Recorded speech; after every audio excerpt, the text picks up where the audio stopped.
अनुच्छेद 12। इस अनुच्छेद में राज्य की परिभाषा बताई गई है, क्योंकि जो हमारे मूल अधिकार हैं वो राज्य की विरुद्ध प्राप्त हैं। तो ये जानना जरूरी होता है कि आखिरकार जिसके विरुद्ध हमारे अधिकार प्राप्त हैं हमें, वो क्या है और उसमें किसे किसे शामिल किया गया है, अर्थात हमें पता चले कि हमारे जो मूल अधिकार हैं किस किसके विरुद्ध प्राप्त हैं हमें। ठीक है, कौन है वो? अगर हमारे अधिकारों का हनन करते हैं तो हम अदालत जा सकते हैं, वो सब राज्य के अंतर्गत आते हैं। तो हम इस अनुच्छेद जो कि 12 है संविधान के भाग 3 में, यह राज्य की परिभाषा से हमें अवगत करवाता है कि राज्य क्या है और इसके अंतर्गत कौन कौन सी संस्थाएं और कौन कौन से विभाग और कौन सी सरकारें आती हैं। ठीक है, तो इसमें अगर हम एम लक्ष्मीकांत की किताब देखें तो देखते हैं हम कि मूल अधिकारों से संबंधित विभिन्न उपबंधों का यहाँ पे अर्थ शर्त या व्यवस्था से है। तो विभिन्न शर्तों में राज्य शब्द का प्रयोग किया गया है। ठीक है, इस तरह इसे भाग 3 के अनुच्छेद 12 में परिभाषित किया गया है राज्य को।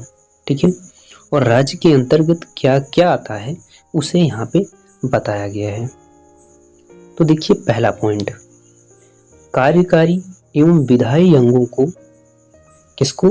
कार्यकारी और विधायी अंगों को संघीय सरकार में क्रियान्वित करने वाली सरकार और भारत की संसद राज्य की परिभाषा के अंतर्गत आती है। ठीक है, दूसरा पॉइंट, राज्य सरकार की विधायी अंगों को प्रभावित करने वाली सरकार और राज्य विधानमंडल राज्य की परिभाषा के अंतर्गत आते हैं। अर्थात हमने 2 पॉइंट देखे। पहले पॉइंट में हमने देखा कि संघीय सरकार में जो कार्यकारी और विधायी अंगों को क्रियान्वित करते हैं तो वह सरकार आएगी और भारत की संसद इसमें शामिल होगी। और हमने दूसरा पॉइंट देखा कि राज्य सरकार की विधायी अंगों को जो प्रभावित करने वाली सरकार है उसे शामिल करेंगे और शामिल करेंगे राज्य की विधानमंडल को। ठीक है, अगला पॉइंट जिसमें कहा गया कि सभी स्थानीय निकाय अर्थात नगरपालिका हो, पंचायत हो या जिला बोर्ड सुधार न्यास आदि हो, इन्हें भी राज्य की परिभाषा के अंतर्गत शामिल किया जाता है। अगर अगले पॉइंट पे बढ़ें तो सभी निकाय अर्थात चाहे वो वैधानिक हो या गैर संवैधानिक हो, कोई प्राधिकरण हो जैसे LIC, ONGC या सेल आदि, ऐसे कोई प्राधिकरण, ये भी राज्य की परिभाषा के अंतर्गत आते हैं। तो हमने देखा कि भाई राज्य की परिभाषा के अंतर्गत क्या आते हैं और किन किन के विरुद्ध हमें मौलिक अधिकार प्राप्त हैं। तो हमें किसके विरुद्ध प्राप्त है? हमें सरकार के विरुद्ध प्राप्त हैं, केंद्र की सरकार के विरुद्ध, जिस और उस सरकार के विरुद्ध जो कार्यकारी और विधायी कार्य करती है।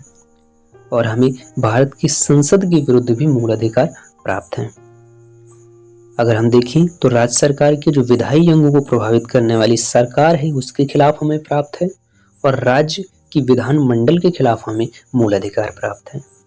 हमें प्राप्त है मूल अधिकार उन सभी स्थानीय निकायों के विरुद्ध, जैसे नगर पालिका, पंचायत हो गई, और उन सभी निकायों जो कि सरकार द्वारा फंडिंग प्राप्त करते हैं।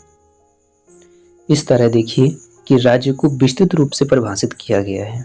इसमें शामिल इकाइयों के कार्यों को अदालत में तब चुनौती दी जा सकती है जब मूल अधिकारों का हनन हो रहा हो।